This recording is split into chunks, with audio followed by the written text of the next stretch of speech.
Good evening. My name is Christine Lawal, and I am today doing a book review. By the way, this is my first YouTube upload, so I hope I did okay with it. But either way, it's a book review of How to Clone a Mammoth, The Science of De-Extinction, written by Beth Shapiro, published in the Princeton University Press. I don't know why that keeps, but either way, it's published 2015. This is the third printing. First paperback was printed in 2016. The ISBN is 978-0691-173115, and the price of the book was $14.95. Again, my name is Christine Lawal, and I am a student at Madison Area Technical College, Madison, Wisconsin. My introduction, I took a little something from Wikipedia, and pretty much it was the definition of de-extinction, and that is is also known as resurrection biology or species. I cannot get this out. I'm sorry. Revivalism is the process of creating an organism which either a member of resembles an extinct species. Why would you want to revive the past? Will it be beneficial to the world? What is the purpose of de-extinction? By the name alone, the least curious reader might be propelled to open the book. This book provides an in-depth view of the process, methods, and offers reasons to consider species revivalism. A little bit about the author. Beth Shapiro is an extraordinary evolutionary biologist that studies the genetics of Ice Age animals and plants. I got that courtesy of reviverestore.org, and she is a professor of ecology and evolution at the University of California, Santa Cruz, a Pasture the Pigeon project advisor, and currently sits on the board of directors of Revive and Restore. The summary of this book goes as such. The author opens with clear stance in the belief that de-extinction is scientifically and ethically unjustified. She also believes de-extinction will become an important for conserving species and the restoration of ecosystems.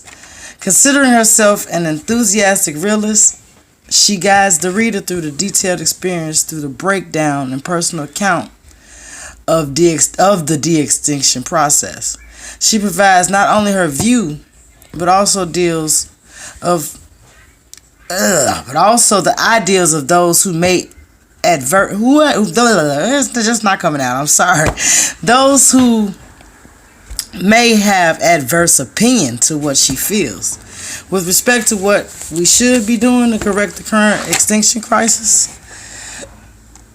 in the present day and in the future. Shapiro suggests that humans have failed to keep the obligation to protect or coexist with other species. She constructs a visual timeline, giving readers a breakdown of why, how, and when extinction began. She also poses legitimate questions of which methods should be mostly utilized to achieve the best outcomes. Given the extensive list of techniques, which include, but not limited to, cloning, selective breeding, the genome editing, and she attempts to remain optimistic, even though pretty much eventually most of the methods that exist as far as de-extinction require a living being to exist with pretty much living tissue. So if you're going and you're pulling out let's just say they found in the book a baby mammoth, but it wasn't fully frozen, so therefore it was really not if the tissues are not very well preserved, then they don't have the DNA. Like, for instance, I'm mixing this up, but either way, for instance, things that are preserved in amber tend to lose everything that they need, as far as like the DNA disappears. It's broke down from outside. Whatever's in the amber, which is resin from trees from years ago, once the weather hits it, it pretty much breaks down everything that's inside of it. So that organism is completely gone. So with the mammoth pieces, if it wasn't completely all the way frozen under the tundra, then it's like not no good. It's pretty much no good, you know. And I hate to sound unorganized, but I had it in my head the way I was gonna say it. My analysis of the book is that though many of the methods may never fully succeed, the rapid increase of technology and the consistency of scientists may eventually be able to stabilize the things such as pollution, climate change, and some extinctions. Animals such as the mammoth and the passenger pigeon, unfortunately, may never exist again. You can find close relatives, but it'll never be each time you mix, and that's called backbreeding.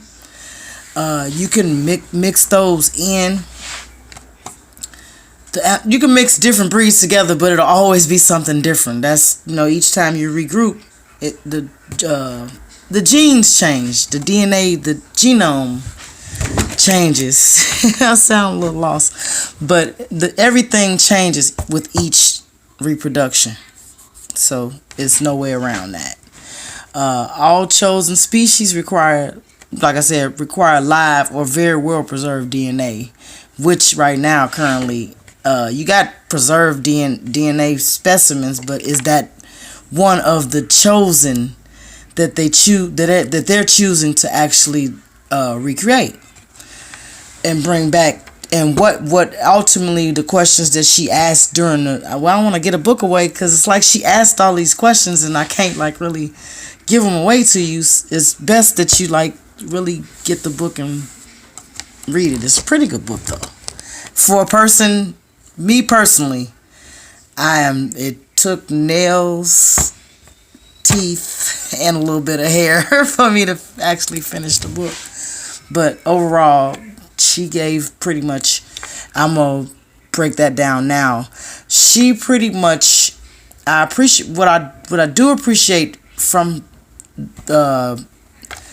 Shapiro is that she gave an all-around overview of pros, cons through every step of the de-extinction process. Like she pretty much choose a species, and you choose a species, now we have to say, well, is this species valuable to us as far as creating a lasting or restoring an ecosystem? So if it's not a proper animal that you want to bring back that would be beneficial, then it's probably not good. Like